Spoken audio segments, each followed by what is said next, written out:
علامہ امام ابن الجوزی اپنی کتاب تنبیہ النائم کے اندر انسان کی زندگی کے 5 ادوار کا ذکر کرتے ہیں کہ انسان کی زندگی کے 5 ادوار ہیں اور وہ 5 ادوار پر مکمل بحث کرتے ہیں اور اس کی اہمیت اور اس کا تذکرہ کرتے ہیں.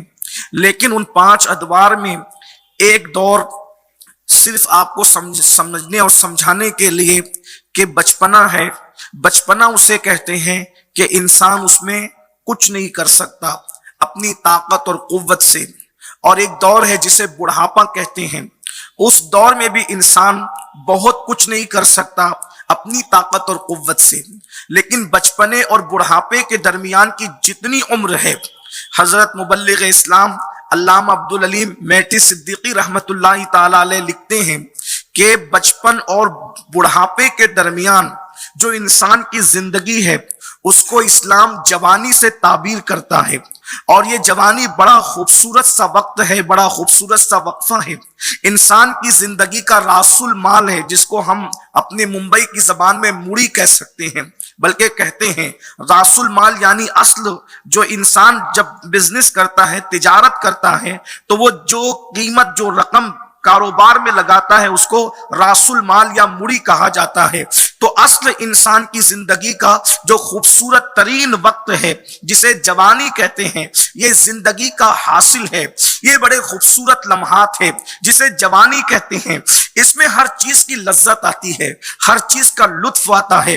زندگی گزارنے کا اصل مزہ جوانی ہے، کھانے پینے کا اصل مزہ جوانی ہے، نیند کا اصل مزہ جوانی ہے، چلنے پھرنے کا، موج مستیاں کرنے کا، انجوائے کرنے کا اصل مزہ جوانی ہے.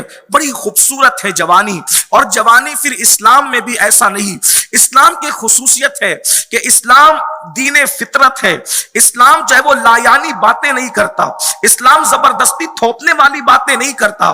اسلام حقائق کی گفتگو کرتا ہے، اسلام حقیقتوں پر بحث کرتا ہے، اسلام فطرت کی بات کرتا ہے. جب جوانی کھانے پینے، سونے اٹھنے بیٹھنے چلنے پھرنے ہر اعتبار سے جوانی قیمتی ہے، تو اسلام بھی جوانی کی اہمیت بتاتا ہے. اور اللہ کے سچے رسول صادق و مصدوق مصطفیٰ کریم رؤوف الرحیم صلی اللہ علیہ وآلہ وسلم ارشاد فرماتے ہیں کہ اے لوگوں، جوانی کی، جوانوں کی قدر کرو. اللہ کے رسول صلی اللہ علیہ وآلہ وسلم نے اپنے اصحاب سے فرمایا اے لوگوں، جوانوں کی قدر کرو. اور کیا وجہ بیان فرمائی؟ ارشاد فرمایا جب میں نے مکے کی سرزمین پر نبوت کا اعلان کیا تو مکے کے بڈھوں نے میری بات کو، میری دعوت کو رد کر دیا. جن لوگوں نے قبول کیا تھا وہ مکے کے جوان تھے، اس لیے جوانوں کی قدر کیا کرو. اللہ کے رسول صلی اللہ علیہ وآلہ وسلم نے جوانوں کی اہمیت بتائی اور جوانی کی بھی اہمیت بتائی. اللہ کے سچے رسول صادق و مصدوق صلی اللہ علیہ وآلہ وسلم ایک جوان کی 3 صفت کا ذکر کرتے ہیں. آقا علیہ الصلوۃ والتسلیم ارشاد فرماتے ہیں جو جوان اللہ کی تقدیر پر راضی رہے، یعنی اللہ نے اس کی تقدیر کے لیے جو فیصلہ کر دیا ہے اس فیصلے پر وہ راضی رہے کہ اللہ نے جو مقدر لکھا ہے، اللہ نے جو میری تقدیر لکھا ہے، میں اس پر راضی ہوں. اللہ کی تقدیر پر اس کو کوئی اعتراض نہیں ہے. اللہ اکبر. فرمایا اللہ کی تقدیر پر راضی رہنے والا جوان. اور دوسری صفت ارشاد فرمایا، دوسری صفت جوان کی ہے اللہ نے اس کو جتنا حلال رزق عطا کیا اس رزق پہ راضی رہنے والا جوان. اللہ کی تقدیر پر راضی رہے، رزق حلال پر راضی رہے اور حرام سے بچتا رہے. جس بندے میں جوانی میں یہ 3 صفتیں جمع ہو جاتی ہے، اللہ رب العزت اس کو اپنے فرشتوں کے مانند قرار دیتا ہے. وہ جوان اللہ کے نزدیک فرشتوں کی طرح ہے جو اللہ کے لکھے پہ راضی ہے، جو رزق حلال پر قانے یعنی قناعت کر رہا ہے، اور اللہ رب العزت نے جو حرام کر دیا ہے اس حرام سے وہ بچا ہوا ہے.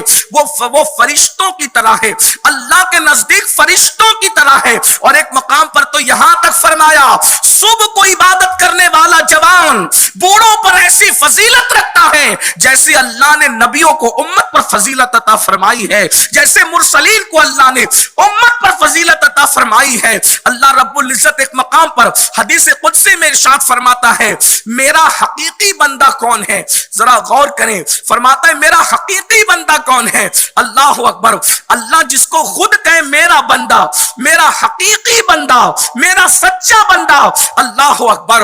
اللہ کے بندے تو لوگ اپنے آپ کو خوب کہتے ہیں، لیکن اللہ جس کو اپنا بندہ کہے، یاد رکھنا بہت کم لوگ ہیں جس کو اللہ نے اپنا بندہ کہا ہے۔ اللہ اکبر۔ آپ جانتے ہیں مصطفیٰ جان رحمت کو اپنا بندہ کہا ہے، سبحان الذی اسری بعبدہ، اللہ اکبر۔ اسی لیے تو میرے آقا صلی اللہ علیہ وآلہ وسلم کی معراج کو عبدیت کے ساتھ بیان کیا ہے، لیکن یہاں کچھ لوگ یہ کہتے ہیں کہ مصطفیٰ جان رحمت کی عاجزی کی وجہ سے عبدیت بیان ہوئی۔ ایسا نہیں ہے، مصطفیٰ جان رحمت کی عبدیت ان کی رسالت سے افضل ہے، اس لیے سفر بڑا تھا، مقام بڑا تھا، مرتبہ بڑا تھا، اس لیے شان عبدیت بیان کی گئی ہے۔ مصطفیٰ جان رحمت کی عبدیت خاصہ، اللہ اکبر، یہ وہ منصب ہے جس کا مقابلہ دنیا کا کوئی منصب نہیں کر سکتا۔ اور یہ بھی یاد رکھنا مقام عبدیت سے بڑا مقام اللہ کے نزدیک ہو ہی نہیں سکتا۔ اللہ کے نزدیک سب سے بڑا مرتبہ عبدیت کا ہے۔ ارے عبد تو سب کہلاتے ہیں لیکن سب عبد ہوتے نہیں ہیں، لیکن یہ بھی بات آپ کو عرض کر دی جائے کہ عبد سب ہے لیکن تنہا مصطفیٰ جان رحمت کو عبد ہونے کا شرف حاصل ہے۔